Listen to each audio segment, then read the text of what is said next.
This is Democracy Now!, democracynow.org, The War and Peace Report. I'm Amy Goodman with Juan Gonzalez. Well, a group of Yemeni Americans have filed a new federal lawsuit over President Trump's Muslim ban. The suit alleges the State Department has revoked previously approved visas, preventing many Yemenis from reuniting with their families living in the United States. We're joined now by two of the plaintiffs. Mohamed AlHaj has lived in the United States since he was 16. He returned to Yemen to marry his childhood sweetheart, Amal. But she's been prevented from coming here, even though her visa had been approved. We're also joined by Ahmed Mohamed and his 4-year-old daughter, Ari. They are both U.S. citizens, but Trump's travel ban has separated their family. Ahmed's wife and Arish's mother has been unable to come to the United States, even though her visa was approved. We're also joined by Ibrahim Kitabi, a Yemeni-American activist, senior legal worker at the Center for Constitutional Rights, and back with us, Bahar Azmi, who is legal director of the Center for Constitutional Rights. Bahar, first lay out this lawsuit that you just filed this week. Sure, Amy, thank you. So people are aware generally about the Muslim ban, which has eliminated the possibility of obtaining visas for hundreds of thousands of potential applicants from Muslim-majority countries, including Yemen. And the Supreme Court unfortunately upheld major parts of the Muslim ban last year.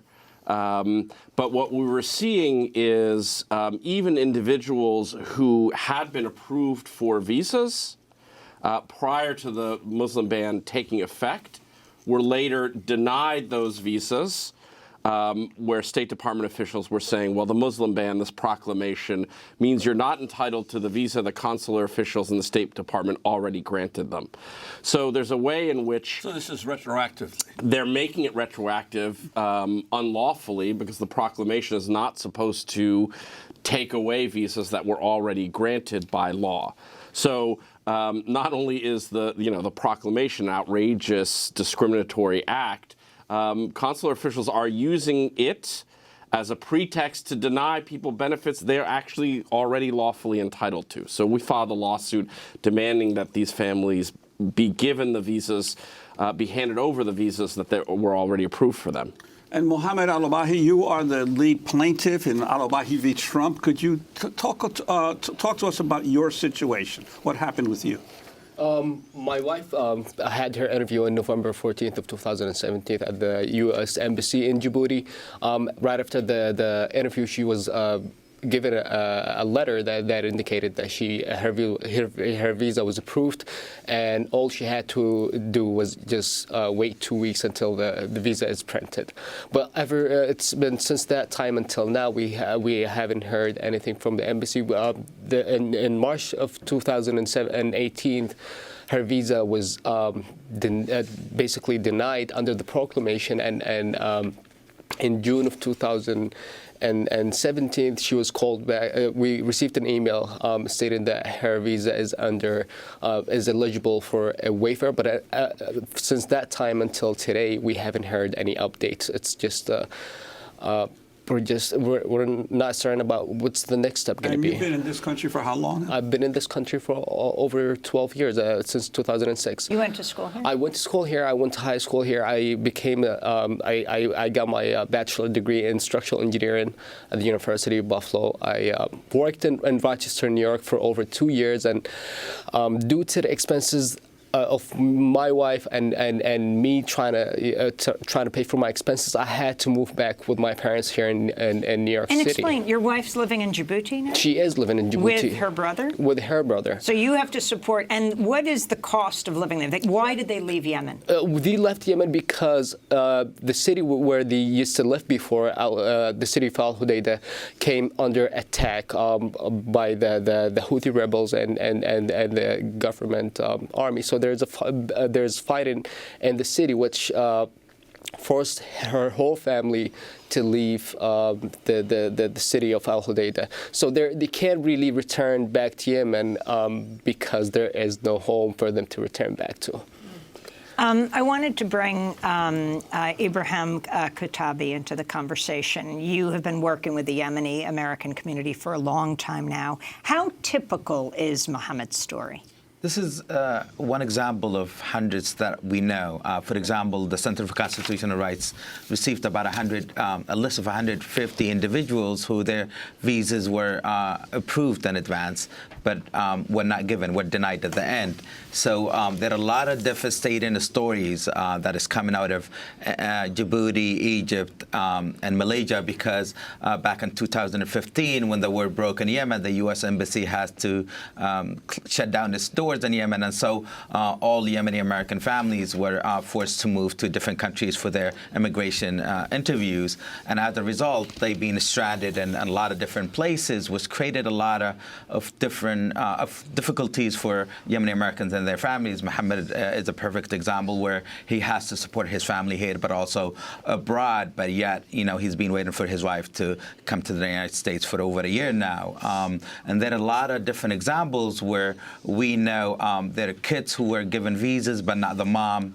Another example of our client, Mohamed Ahmed, where his daughter Arij, 4 years old, now with him in the U.S., but her mom is stuck and stranded in Djibouti for about over a year too. So we have a lot of the Yemeni Americans and their families are completely being hit by the Trump administration, given that the Trump administration, one, supporting the war in Yemen, supporting the Saudi-led coalition, where families cannot go back to Yemen, but at the same time having another domestic policy, the Muslim ban, that also targeting the Yemeni Americans and their families, not allowing their families to come to the U.S., which is denying their basic rights to be united with their loved ones, with their children. Another family separation crisis that we see today within our community here in New York, but also across the United States. Well, I wanted to ask you about that because I guess most Americans are not aware there is a sizable Yemeni community here in the United States. We're talking about the poorest country in the Arab world, not only the scene of this horrific humanitarian crisis and war, but to what degree then has this Muslim ban hit most at Yemenis here in the United States and their families compared to even other Muslim nations? It's for Yemeni Americans. Most of people applying for their, either spouses or children. So Yemeni Americans been in the U.S. for generations, for over 100 years now, including my own family. And so there are thousands of people who've been trying to bring their loved ones for years. A good example of our clients who petitioned for their families about a couple of years ago and are still stuck in a third country because they had to wait, because they can go back to Yemen because of the devastation that has taken place there. Yemen is currently the world's the worst humanitarian disaster in history at this point, and also there is a outbreak of cholera. More than 1 million people have it. Impacted. There is a blockade. Even if you plan to go back to Yemen, you can't go back to Yemen by the State Department own accounts, listing Yemen as do not travel to countries. State in Yemen that no place in Yemen is immune for violence, yet they've been denying Yemeni Americans and their families, Yemeni Americans to bring their families to the United States. You have this incredible story where the U.S.-backed Saudi regime is destroying Yemen. And President Trump just tweeted, Saudi A, I think that he said, Saudi A is going to rebuild Syria. They're going to pour the money in to rebuild Syria. What about Yemen, which they are bombing regularly with U.S. weapons? But that brings us to Ahmed Mohamed and your little daughter who's joining you on your lap right now, Arij, who's 4 years old. What is astounding about your case and trying to get your wife here is that you went back, took a very dangerous journey back to Yemen. Can you explain what happened to you, how you tried to get back, and then what's happening with your wife? After I applied for my wife, I had an appointment on embassy in Djibouti. So I traveled back to Yemen, and was a very limit of flight to Yemen. And that day was very hard to travel to Yemen. So I went to Oman. and they traveled from the border all the way to where I live in Taiz, the city called Taiz. It's like about more than 24 hours. I was traveling local in the buses and in very, very dangerous places.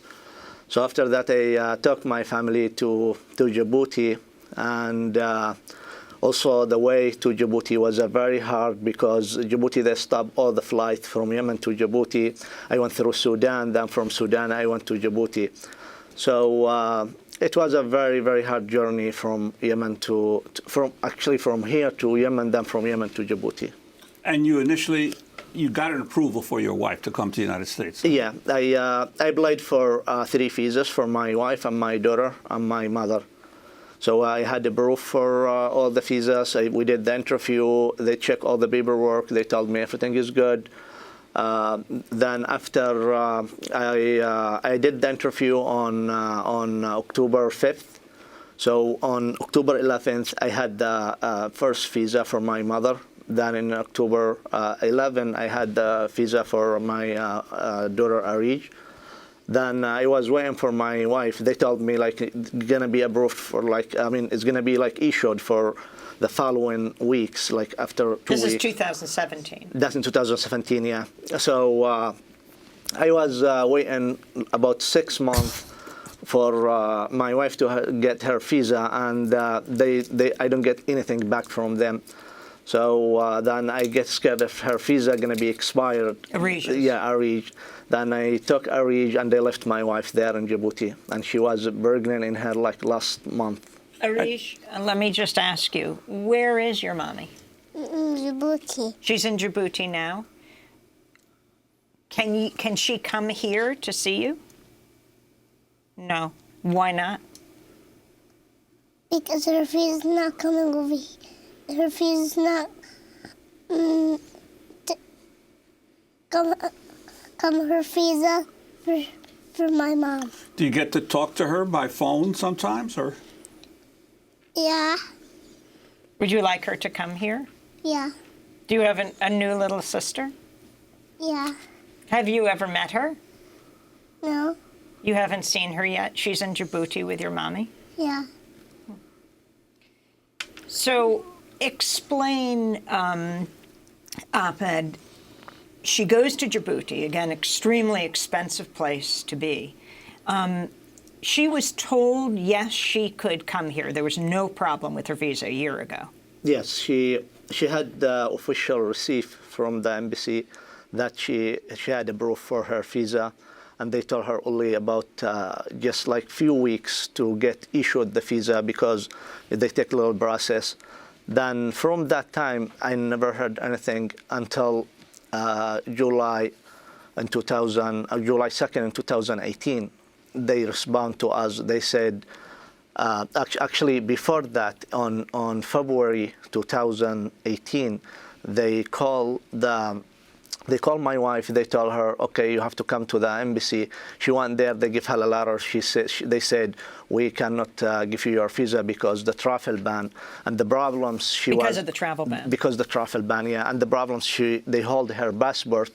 Since we did the interview on October 5th, they held her passport in the embassy, so she couldn't go nowhere. Her passport was in the embassy, and after that, they give her passport back, and they give her the letter. They said, because of the travel ban, we cannot give you the visa. And we was waiting actually until July 2nd in 2018, they sent me an email. They said, you had waiver. You got approved for the waiver. So from that time until now, I don't get any Got no approval of the waiver. Tahir Asmi, I'd like to ask you in terms of your lawsuit, what are you hoping to get an immediate injunction action on this, or do you have to go to trial to be able to adjudicate this situation?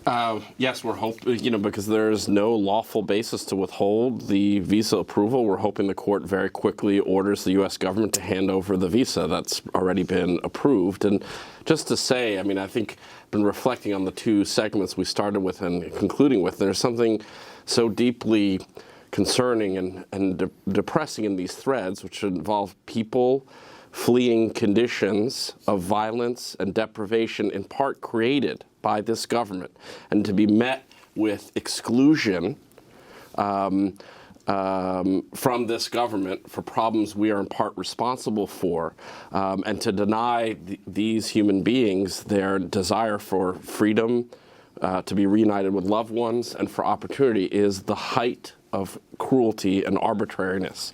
As we wrap up, Ahmed, what do you tell AlHaj when she asks for her mommy?